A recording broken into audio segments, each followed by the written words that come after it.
Assalamualaikum warahmatullahi wabarakatuh. Ini lanjutan dari latihan soalnya. Ya, di sini akan coba kita susun ya ke dalam tabel distribusi frekuensi. Ini adalah data pendapatan dari 50 pekerja di DIY ya.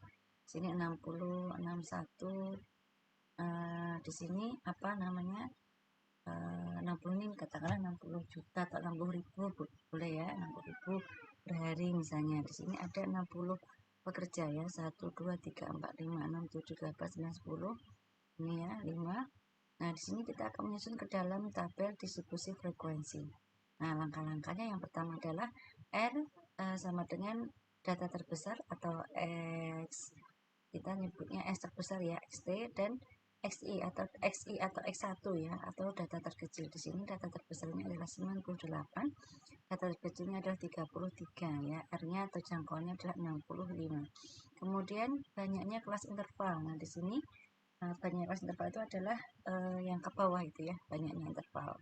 Nah, ini kita menggunakan aturan Sturges yang mana aturannya itu adalah 1 ditambah 3,3 log n. Di sini n-nya adalah 50, log n-nya atau log 50-nya 1,7 dikalikan 3,3, maka ketemu 5,61 ya, dikalikan dulu ya, jangan ditambah dulu ya, nanti hasilnya berbeda.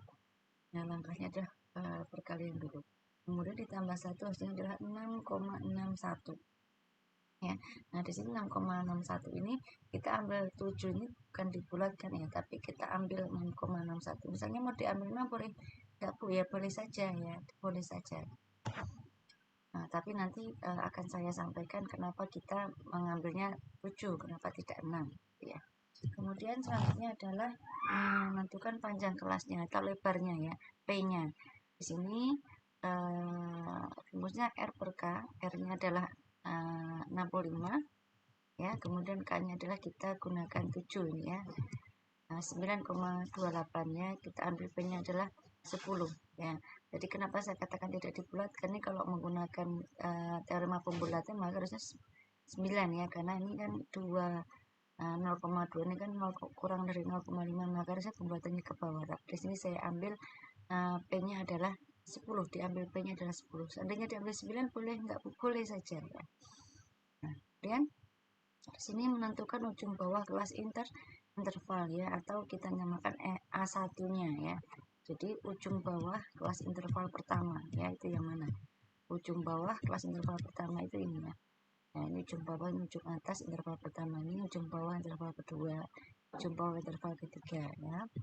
Kita gunakan kita bisa menggunakan data terkecil ya, atau kita bisa memilih 33 sebagai A1, boleh saja.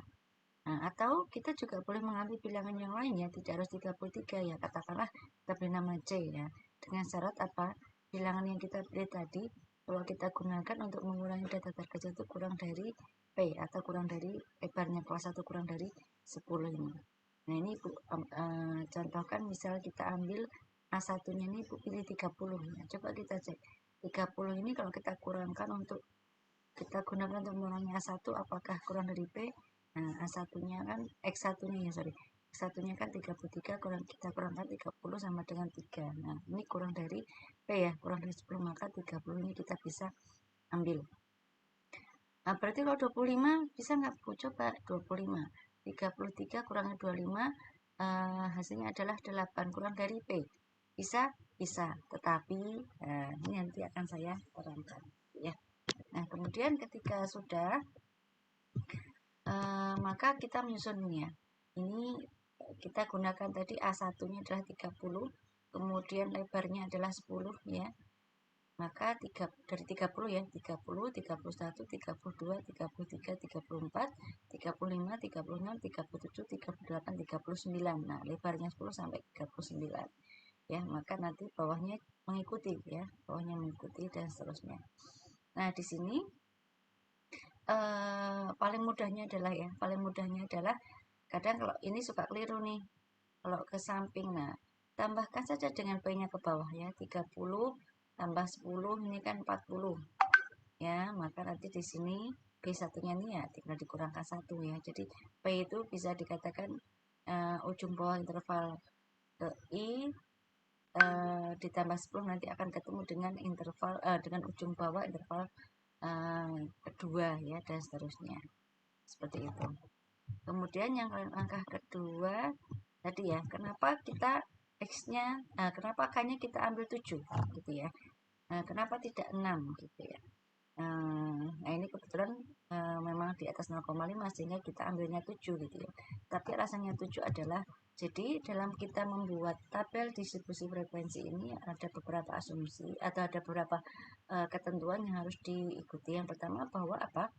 Bahwa tentu data ini atau interval ini harus memuat semua data ya. Jadi tabel ini harus memuat semua data. Jangan sampai ada yang terlewat. Kemudian yang kedua, interval ini interval satu dengan kedua atau seterusnya ya, ini tidak boleh saling overlap ya atau saling tumpang tindih ya. Misalnya 30 ini 39 di sini 39, nanti data 39 akan masuk yang mana bingung, atau di sini 39 di sini malah 38. Nah itu juga tidak boleh gitu ya. Atau slide yang lainnya, data interval juga tidak boleh ada jeda ya. Misalnya di sini 30 sampai 39, di sini 42, maka nanti data ke-40 tidak masuk, bisa masuk ke dalam distribusi dengan dalam tabel distribusi frekuensi ini kan begitu ya. Nah kemudian kenapa tadi pilihnya 7 ya, 1 2 3 4 5 6 7. Nah jadi tabel ini kan dibuat sebisa mungkin kan selebar-lebarnya dan selebar-lebarnya dan sebanyak-banyaknya agar semua data masuk gitu ya. Jadi prinsipnya biar semua data masuk, tidak ada yang tercecer, maka dibuatlah selebar-lebarnya dan sebanyak-banyaknya kelas seperti itu. Nah tetapi sebanyak-banyaknya juga ada batasannya tadi ya. Batasannya adalah kalau K ya tadi antara 5 sampai 15, dan itu juga dengan rumus Tarjus tadi. Kemudian intervalnya juga tadi pakai rumus P ya. Maka kenapa tadi aku mengambil yang 10 ya, karena P ini kita bisa kita 9 ya, bisa kita bawa ke 10 ya, karena di sini masih masih bisa ditoleri ya. Kalau 9 ke 11, nah itu kan sudah melompat, itu tidak bisa ya, jadi kita ambil yang 10. Kemudian yang ini juga kita ambil yang kelasnya banyak ya, semakin banyak kelas kan semakin banyak yang bisa ditampung datanya, maka di sini saya gunakan 7, jadi saya gunakan P-nya adalah 10. Jadi itu alasannya ya, jadi sebisa mungkin tabel itu bisa memuat semua data. Tapi ada kalanya dengan rumus seperti ini atau dengan ini ya, P-nya K-nya kita ambil yang besar, P-nya kita ambil yang besar, justru tidak muat gitu. Gimana caranya? Sedangkan kita mau dibuat 11, dan apa dasarnya 11 nih kok panjang sekali ya. Nah maka salah satu solusinya adalah kita bisa mengambil yang 6 ya. Ada kalanya kita ambil bawah itu muat atau malah bisa lebih banyak menampung data. Kenapa? Karena kalau kita ambil 6 ya, kalau kita ambil 6 ya, maka di sini kan pembaginya kan semakin kecil ya kan. Ini pembaginya semakin kecil. Kalau di sini 65 dibagi 5, maka di sini hasilnya adalah besar. Ya. Di sini hasilnya besar, maka kelasnya lebih lebar ya. Kelasnya lebar-lebar. Memang kelasnya lebih sedikit tetapi intervalnya lebih lebar. Nah, ada kalanya dengan cara seperti ini justru data lebih banyak menampung data. Nah, jadi nanti itu alternatif yang bisa digunakan ya, ketika kalian menemui kasus kok ada satu yang nggak masuk, nah itu bisa diambil langkah gitu ya. Nah kemudian ini setelah ketemu ya intervalnya, ujung bawahnya, nah, mudah saja ya, ini kita masukkan frekuensinya ya. Berapa banyaknya data, kita tentukan frekuensinya di sini. Nah, ini adalah contoh menentukan tabel distribusi frekuensinya. Nah, di sini contoh yang saya berikan angkanya adalah bilangannya bulat ya, tidak koma-koma. Nah, tapi kan tidak setiap data itu bilangannya bulat ya, ada kalanya koma. Nah, bagaimana kalau kemudian datanya ada komanya, misalnya di sini 30,5. Nah, bagaimana kalau datanya 30,5 ya? Nah, di sini nanti akan ada aturan sendiri ya terkait dengan tata cara kita membuat suatu interval. Ya. Nah, ini aku contohkan ya. Di sini misalnya 30,5. Nah, kemudian bagaimana jika kita akan membuat tadi ya lebarnya 10 ya, lebarnya 10 ya. Banyaknya kan 7 ya, di sini masih 7. Nah, lebar yang tadi 10 tadi paling mudah itu kan kita menambahkan. Kita tambahkan nanti dia akan ketemu dengan interval yang kedua ya. Batas ujung bawah dari interval kedua, maka 30,5 ditambah 10 ketemunya 40,5. Nah, nanti di ujung atasnya interval pertama ini nanti dia menyesuaikan, yaitu 40,5 dikurangi, bukan dikurangi 1 tapi dikurangi 0,1 ya. Maka nanti ujung atas interval kedua sama ya, ditambah 10 tambah 10 dan seterusnya. Ini belum saya ganti ya, ini cuma simulasi saja. Berarti nanti di sini berapa? 50,5, 60,5, 70,5, 80,5, 90,5. Di sini juga tambah 10 ya, 50,4. Di sini tadi kan 50,5 ya, maka di sini jadi 60 ya. Di sini kan 60,4, di sini 60,5, 60,4, 70,4, 80,4, 90,4 dan 100,4 ya. Jadi seperti itu. Jadi panjang intervalnya itu kita tambahkan, nanti akan ketemu interval kedua ujung bawahnya dan ujung atas dari interval pertama tadi dikurangi 0,1. Nah, itu contohnya ya. Nah, kemudian yang perlu Ibu sampaikan lagi adalah ini ya, ini saya kembalikan ke bentuk simulatif ya. Oke, tadi Ibu sampaikan bahwa ujung bawah dari interval pertama itu bisa data terkecil, bisa juga suatu bilangan yang lain. Di sini Ibu ambil 30 ya. Dengan ketentuan apa tadi? Karena 30 itu kalau saya gunakan untuk mengurangi 33 itu kurang dari P ya, kurang dari 10 maka aman. Tadi 25 juga bisa ya, karena kurang dari 8, kurang dari 8 kan, maka bisa gitu ya. Kurang dari 10, sorry. Nah, 33 kurang dari 25 hasilnya ada 8 kurang dari 10. Nah, tapi perlu diperhatikan ya, perlu diperhatikan apa? Kalau kemudian kita awali di sini dengan 25 ya, otomatis nanti di sini kan 25, di sini 35, betul ya.